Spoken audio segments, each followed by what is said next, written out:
Welcome back to another episode of Jock Talk. I'm your host Cullen Connick. I'm here with a special guest, Micheal McNamara. How are you doing today? Hey, good pronunciation. Most people get it wrong.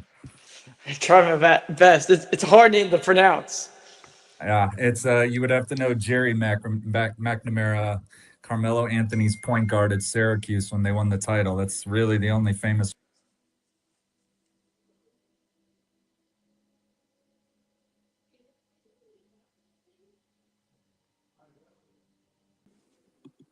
Okay. Retake. I'm here with a special guest, Micheal McNamara. So how are you doing today?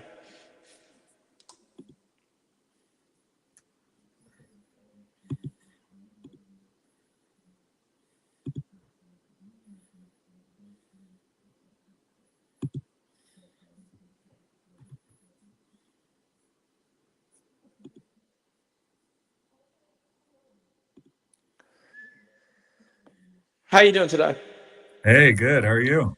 I'm doing good. So as summer league approaches, what are your expectations? Who do you think the best team's going to be? For summer league or for the NBA in general? The NBA in general. Yeah, no, I mean, I would be hard pressed to think that the Spurs aren't going to be the favorite not only next year but probably for the next 5 to 8 years. I've watched the game for 40 plus years now. I've never seen anybody like Wembenyama. Knicks got their title this year. Good thing that they did, but I think every year that Wembenyama goes into the league healthy, you've got to consider the Spurs the favorite. Yeah, they made a couple costly mistakes, but I think they're gonna win it all next year. So I'm excited about that. What do you Yeah. think about switching over to the Pelicans? I know you used to be in the business back in the day, then you stopped for a while and you just came back on. What has your process been like? Yeah, no, I mean, I wrote for the ESPN Hoop Network. Man, I mean, it was back in the Chris Paul days. So we're talking 15, 16, 17 years ago now. Covered the team for a while. Got to be plenty of locker rooms, see plenty of players through the AD era and all of that. Stepped away and, really pursued other career business things. Now just kind of tweet or X, whatever you want to call it, about them part time. I wouldn't consider myself a fan, but have followed the team since they were in Charlotte, and it's just hard not to stay up on what they're doing. So this off season's been interesting as any, even though they haven't done anything yet. They're kind of at a fork in the road moment now, so it's hard not to watch from afar and be interested to see what they're going to do.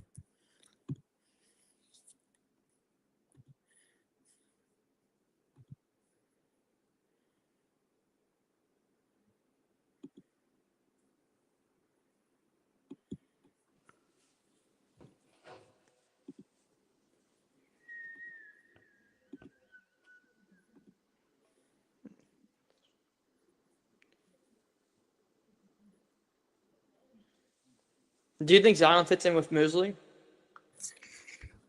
I think that Mosley, if anybody could reach him, Mosley might be able to. I think Zion wants to be great. I mean, I don't think there's any part of him that doesn't. I don't know if he's willing to put in the work um, to be great. A lot of people want to be great, but they don't want to do the little things that it takes to get there. From what we've seen so far this offseason and what Mosley's, said at Summer League so far, Zion is putting in the work. They want to make him a three-level scorer. Like, we've heard all of this stuff before. We've seen jump shots on Instagram in the past, and then game times comes and he never shoots them. So if anybody's going to reach him, I would think it would be somebody like Mosley, somebody who's played in the league, somebody who's had that work ethic, somebody who's been an underdog.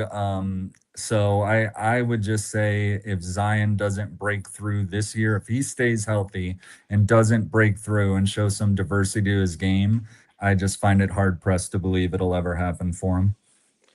Do you think Trey Murphy ends up getting traded or no?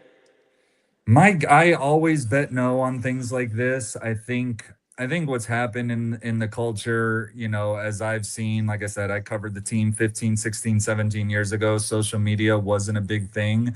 Now everybody's on social media throwing out their fake trades. And what I think people miss more than anything is it's not usually about basketball when these guys get traded. It's obviously salary cap things.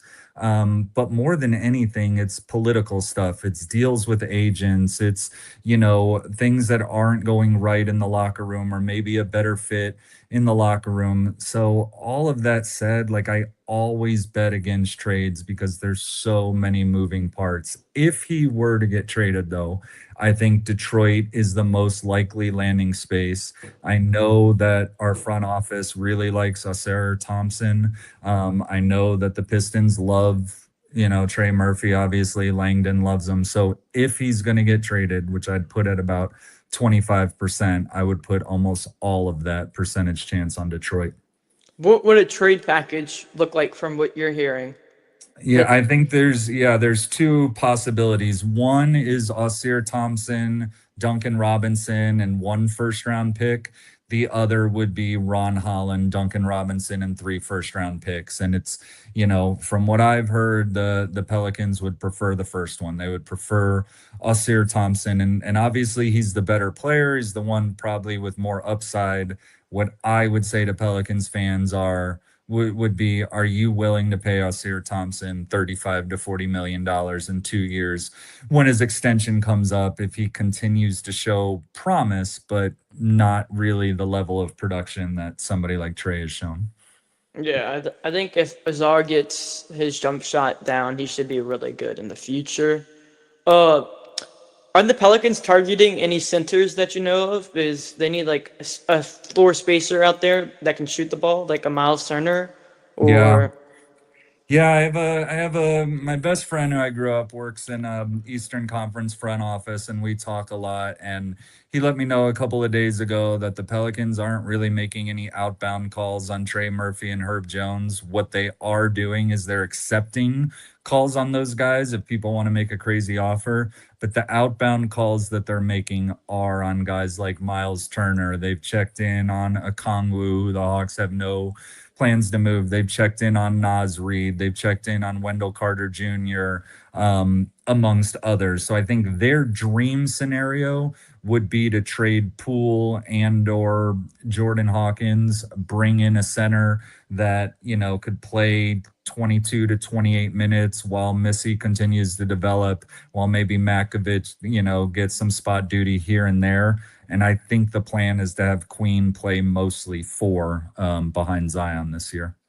yeah, if we get a center and space the floor for everyone on the court, that'd be a night and day difference. Yeah, would be a first. Do you think this roster has a chance to make the play-in tournament, or? The only reason I say yes, I think the irony is that if the Pelicans were in the East, this past decade, they would have made the playoffs a lot more than they have in the West.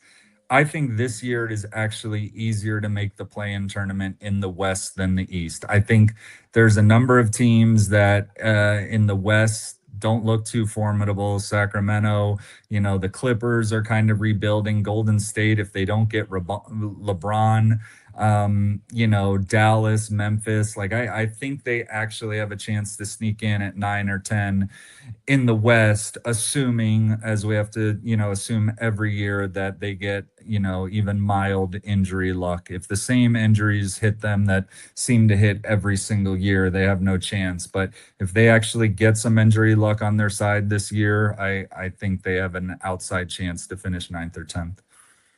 Who's your favorite player on the roster?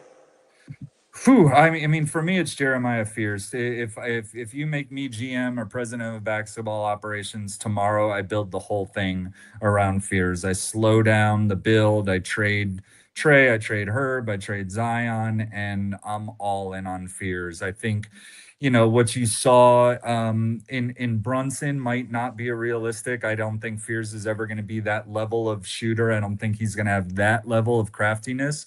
Could I see Fears being Kyrie Irving without the off court issues. Like I think that's a possibility. I think that's kind of the ceiling for him. And I mean, you look back at Cavs Kyrie. Obviously, he had LeBron, but he was the guy in games 5, 6, or 7 that really carried him to that title. Hit that last shot, of course. So I think you have that level of player on Fears if you go all in, build a team around him. You obviously got to have size on the rim, on the wing. You got to have a rim protector, and you got to have guys who could space the floor because I think he's just electric. But the one thing that he really didn't do well in college, he didn't do well his fresh or his first year in the pros was he just didn't finish well at the rim. The more bodies you get out of the way, the more space that you get in the paint, the better he'll be at finishing at the rim. But he's by far my favorite player. He's the one I would build absolutely everything around. And the worst thing the Pelicans could do this year is just have a bunch of ball dominant guys on the team and not get him the reps he needs to develop. Yeah. Do you think Derek Queen has a high potential also? I don't. I know people aren't going to want to hear that. I think he's incredibly skilled. I've seen guys like him come and go throughout the league. The first one I saw like him was Derek Coleman. Derek Coleman was a number one overall pick. If you were to pull up his basketball reference page right now, you would think he was probably a great player. He had 20 and 10 seasons. He was probably like the first really gifted big man passer. Like I'm talking about for his time, Jokic level passing and vision as a big man, and you just never saw that outside of somebody like Bill Walton. Just incredibly skilled. And there's been so many guys like that over the last 30, 40 years I've watched basketball. Derek Queen is another one where on nights he will tantalize you with his skills. He has soft hands. He could shoot the ball. He has a soft touch. He could pass the ball. He's big. He has no ability to get off the ground. People will say, yeah, Jokic doesn't either. Jokic is bigger in every way, so he has the size to at least deter people on the defensive end. Queen has no lateral movement, and I don't think he becomes the shooter that Jokic can. So basically, you're looking at a guy who's probably going to be somewhere between 70 to 80% of Jokic in almost every category. And you say, well, I would take 80% of Jokic, but 80% of Jokic just you can't build around that guy in the NBA because he needs the ball to be effective. And a guy who's 80% of Jokic wouldn't be good enough to be an engine on a team. So what I think you'll see from Derek Queen is he'll have decent stat seasons. He'll bounce around the league, and he'll probably eventually end up with his best role being something like what we saw Enes Kanter become, another talented big man offensively who, his best role was a sixth man on a really good team. Yeah, I think Derek Queen has high potential, but he's not aggressive every game. If he can bring his aggressiveness, he could be really good, but I just don't see him bringing that every single game. Yeah, and I'd be curious what you think as far as what you think his position is, because I think the hardest thing about Derek Queen is the four guys that you put around him. I think they have to be so specific, and the best players in the NBA are malleable. They could fit with any group of people and any different kinds of lineups. I don't know how he's not a four, he's not a five. So no matter what you do, like you've got to put these weird lineups around him. And he's just, when a guy is like the best in the league, you make those, adjustments. But for a guy who's just pretty good, like it's not worth doing all of that just to build a lineup around him. Yeah, no. I just don't know how he's gonna fit around Zion. I know they say give it time, but I just don't see it. As Zion develops the 3-point game, like people say he's gonna do, and put it in the game, like God said the other day, May could work. And if Derek Queen develops that shot, I think I'd be pretty intrigued to see how they can make it work. Yeah, yeah. I mean, the most interesting thing about last year's lineups is that Zion and Queen lineups together were abysmal. Not a couple of them. Every single lineup that Zion and Queen were on the court together was horrendous. But when you substituted Zion for Queen in lineups that featured Bay, Trey, and Herb, both of those lineups were good. So, like, what the data tells you is that Queen is a perfect Zion backup, but those guys will never be able to play together, in my opinion. Yeah, I if they develop good chemistry on the court and off the court, I think they'll be phenomenal. But I just don't see it happening. Yeah. How long do you give Joe Dumars to turn it around before he's out? Him and Troy. How long are you giving them? I think it would be forever. Like I don't mean to joke, but like the biggest thing about the Pelicans franchise, the worst thing about it is essentially their ownership. Gail Benson didn't do a search for Dumars. She brought on a friend. They didn't look for anybody else. They brought on a guy they knew. They brought on a friend, and it's the same thing that you see with Mickey Loomis with the Saints. Like once she has somebody that she could trust and will, do her bidding and stay within the confines of what she wants done, like that person's going to stay around forever. It really doesn't matter, what the on the court product is. I mean, David Griffin is gone not because of the terrible trades he made, which there were many. He's gone because he started doing things around the office with the front office with building out certain facility structures or whatever that Gail wasn't really fond of and spent money that she felt was just a waste. So all that to say that the job is Gio Dumars's as long as he wants it. And it really doesn't matter what they do on the court. Somebody great to follow is Shamit Dua. He's getting tips every single day about the guys Joe Dumars is hiring that the team is not announcing, basically friends and friends of friends. And that's just what this organization is. They're a family business. They're going to hire their friends. And as long as everybody's getting along and they're making money, like, unfortunately, it really doesn't matter what the product on the court is. Uh, Before we end the show, who do you think the best prospect is in this NBA draft that just came out? Yeah. It's Darren Peterson. Like I got to go to summer league. I sat about 3 rows behind the court. I sat right behind Carlos Boozer, Cameron's father, and I watched them both. I watched Cameron Boozer in the first game, then I watched Darren Peterson in the second game. Cameron Boozer is fantastic. I would trade everybody on the Pelicans for him today. He's that good. He's going to be an all-star. Then Darren Peterson got on the court, and you saw a guy who's going to be a surefire Hall of Famer, and probably an MVP in this league. It's not even close. I would be surprised if Darren Peterson's career wasn't as good or better than Shea Gilgeous-Alexander's, and that's a guy who's a multi-time MVP. So Yeah, I was watching his highlights. I watched some of his games for Darren Peterson. I think he's the best of the country in the NBA draft class. He just scores so easily. He's going to get whatever he wants to get. He can get in the paint, get his little floater. Then his 3-point shot's just ridiculous. Some of these shots he's making is like Stephen Curry. So yeah, and the thing that's going to separate him is if you watch the interview after his first game, which he was awesome. They asked him what's next, and he says, "I can't wait to get in the film room with Will Hardy, the Jazz's coach, tomorrow, and go over things I could do better." Like that. That's what separates the guys who are super talented from the best in the world. So I have zero doubt that Peterson's going to be a future MVP. yeah, I think he could be an MVP too one day. Also, Yep. who's your sleeper team this year to make the playoffs in both divisions? I would say in the East, I think the Indiana Pacers are going to be way better than people expect. I would bet that when the projections start coming out, people are going to say that they're going to be like a play-in team, and I think they're going to end up as a top 4 seed. I think Carlisle's going to get right back to it.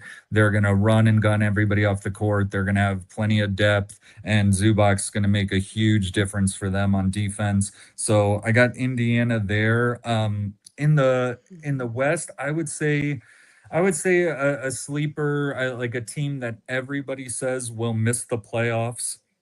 that I think could make the playoffs is the Clippers. I think Tyronn Lue is just a next level head coach. I don't think they'll do anything in the playoffs, but I think he will take a bunch of hungry guys, a bunch of guys who feel like they're overlooked. I bet they'll be projected like 12th, 13th, 14th in the West.